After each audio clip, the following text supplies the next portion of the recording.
Hey guys, it's me, the storyteller again, and today I'm doing something a little different. I know during the summer I said that we're going to talk about tokusatsu stuff, and I'm still doing that, and I'm still working on the script for Shin Kamen Rider. But there was actually one thing I kind of do want to talk about. This was something that kind of came to my mind as I was kind of thinking about it, and that was the story of Mortal Kombat 1 and how I would write it, and you know how maybe it can be fixed, how it kind of can be fixed. I would actually like to say that I'm not really a professional writer. I just like to write short stories and everything. I'm not someone that's like been around the block. I've never been in the professional writing industry at all. But as someone who just loves to write small stories and just to write in general, I've noticed a couple of things from Mortal Kombat that didn't kind of sit well with me when it first came out. That being like how they just kind of went through all the midway storylines, you know, where you had the first tournament, the second tournament, the third tournament, which was the last one was Armageddon and everything like that.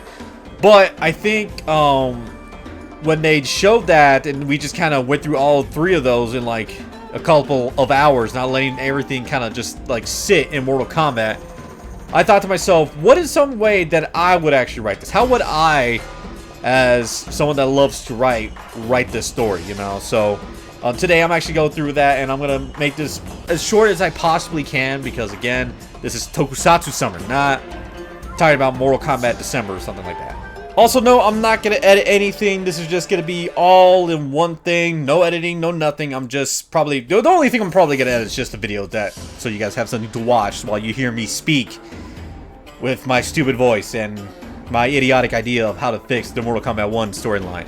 So before we start, I'm actually going to talk about what I'm going to keep in the storyline that I actually personally like. Number one, that is Raiden being the MK Mortal Kombat, you know, being the champion.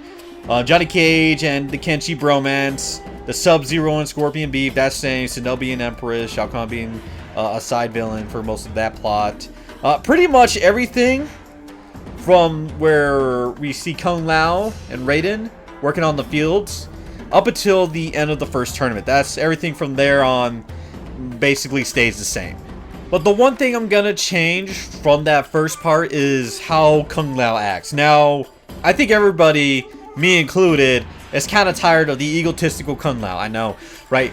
Like from MK11 to like now, he's just been this egotistical character, and honestly, I'm kind of tired of it. I know other people are kind of tired of it. Let's just kind of cut that character out.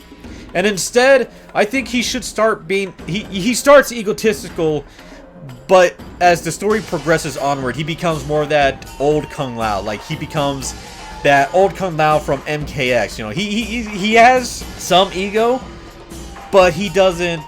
but he's not like, you know, just bragging about it every day, 24/7 and whatnot, you know? The other thing I'm changing is that Shang Tsung doesn't start as a beggar. He doesn't start as a beggar, then turns into a bad guy. I think Shang Tsung should actually start as a good guy. He should actually start as the Empress's high mage, and in the beginning of the MK intro, instead of him, you know, begging for people, like selling concoctions that don't work, he's actually trying to find a cure to Tarkov. But because he's struggling with it so much, it kind of calls his position into question, and people are kind of questioning if he is this kind of great mage that he presents himself to be. So, with that in mind, who's the main bad guy then? Well, it's going to be Quan Chi, and Quan Chi is going to be the one that kind of starts everything all over again. So, when Shang Tsung is in his like laboratory trying to figure out how to cure Tarkat, Quan Chi comes in. He tells him that I can teach you how to fix this.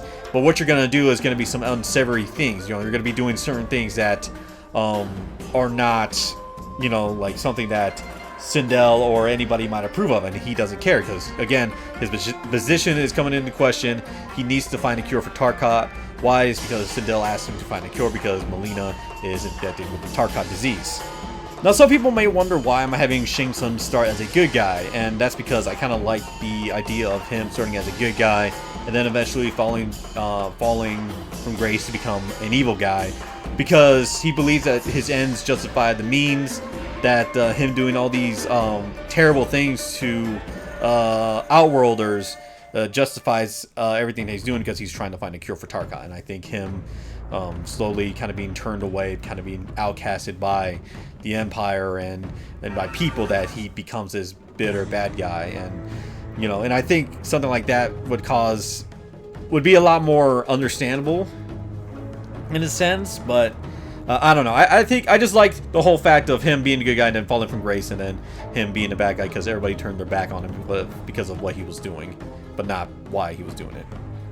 But continuing on from there, everything from the first chapters of the game to the end of the tournament, this is where everything changes. Now, because our world had lost again, more voices kind of start coming up and up again about they're mad, they're angry because Earthrealm won again, and maybe they're kind of getting tired of this even match, and so Outworlders are now starting to beg Sindel to do more, to do something about it, to maybe do another tournament.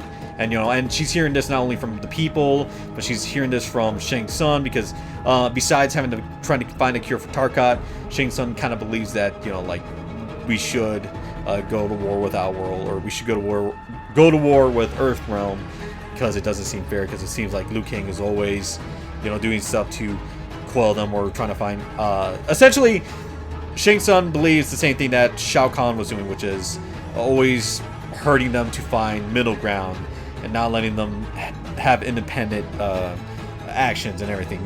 Stuff that Shao Kahn was saying in the game, essentially.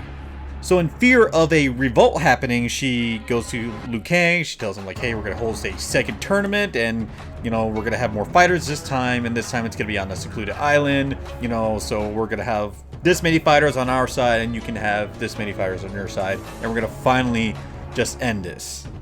But Liu Kang kind of begs her to not do this and just kind of keep up with the same tournament, but because her hand is kind of being forced by the Outworlders, she kind of tells Liu Kang this is what we're gonna do, this is what's gonna happen. And the reason Liu Kang doesn't want to do this is because, again, since he is was the Guardian of the Hourglass, he kind of knows how the last tournament in MK9 had happened, where Shang Tsung had said they're gonna do one last tournament to end the tournament and everything like that. So he fears that is gonna happen again. To which later Liu Kang goes and visits Geras, and he kind of does confirm it that this is the same events are happening again, because someone from behind the scenes is kind of pulling the strings right now. And right now Geras doesn't know who it is. He does know that they had employed Quan Chi's help, and is kind of sewing things to go in the same direction, in the Midway continuity. So Geras is trying to find out, but Liu Kang this time is gonna have to find more fighters.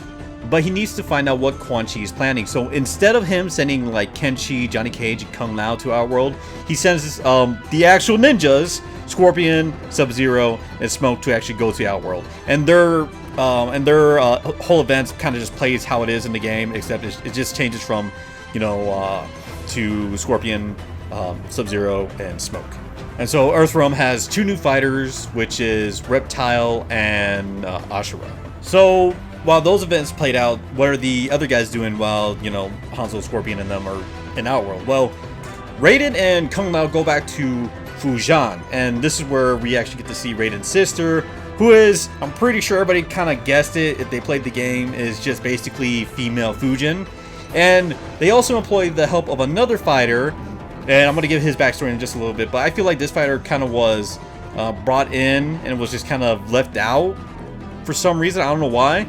But they employed the help of Kai. Now, Kai first appeared in the MK4 comic series, but in the grand scheme of the Mortal Kombat story, he wasn't really that important of a character.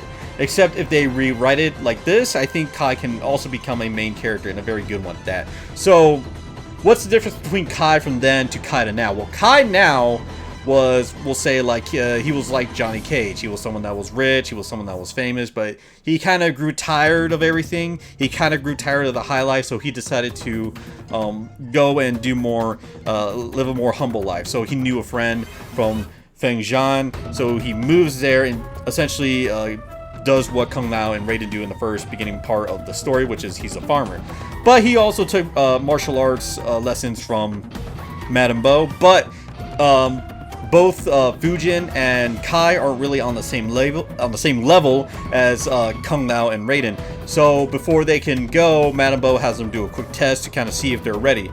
And they do the test, they have a fight, and she notices that they are a lot stronger than before. Not quite there yet, but they could get a lot stronger if they do go and train a little bit more. So with her blessing, they Fujin and Kai go with Kung Lao and Raiden to prepare for the next tournament. So then we cut to Johnny Cage and Kenshi, and where do they go first? Well, they first go to Hollywood because Johnny knows someone that's actually a pretty good martial artist, and that someone is Art Lee. Now, I know some people might like it, some people might not, but I think having this character come back from the movies would actually be a pretty cool reference. Not only that, I think they can actually give him some pretty decent and cool moves, you know. So after they get Art Lee, they actually go to Japan next. Now, they are going to actually employ the help of Takeda, which is Kenshi's cousin. And from this point, Kenshi's cousin is actually a informant for, I think it was the CIA where Jax worked with. I think it was the CIA. And when they go employ the help of Takeda, they kind of ruin a operation that the CIA was trying to do, trying to get the Black Dragon and everything. So this is one thing that's still going to happen.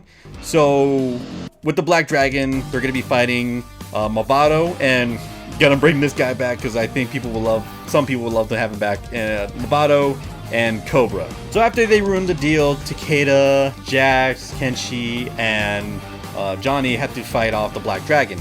Now, they do have a chance. Johnny and Kenshi and everybody's just beating the shit out of the Black Dragon.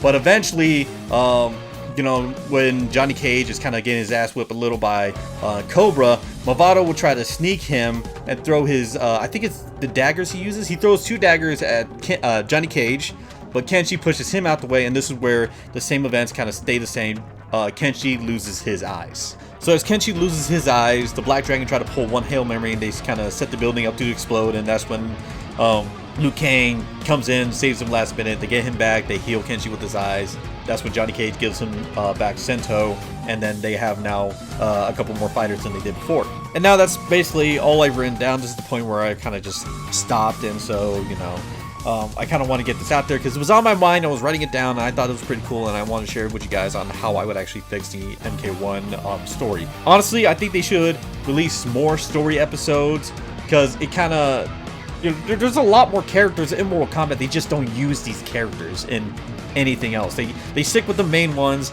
And Ed Boon, I get it, you like Scorpion, but it's time to kind of put him aside and give other characters a chance, you know. But that's just me. This is the end of the video, and I'll see you guys later.